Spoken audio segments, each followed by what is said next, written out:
বাইরে থেকে ধুলোমাখা সাধারণ কাদার দলা বা প্রাচীন ধ্বংসাবশেষ মনে হলেও ভাঙা আবরণের ভেতর থেকে উকি দিচ্ছে রসে টয়টুম্বুর তাজা ফল।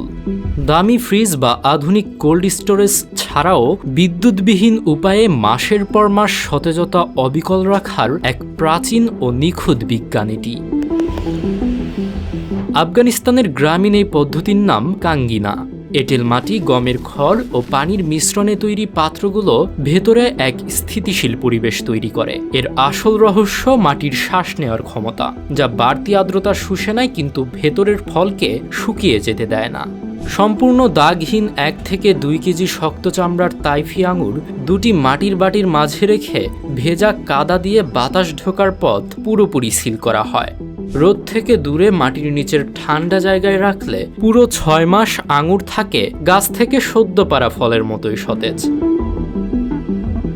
বাংলাদেশের ঐতিহ্যবাহী মাটির ঘর যেমন গরমে ঠান্ডা আর শীতে গরম থাকে, কাঙ্গিনাও একই প্রাকৃতিক বিজ্ঞানে কাজ করে।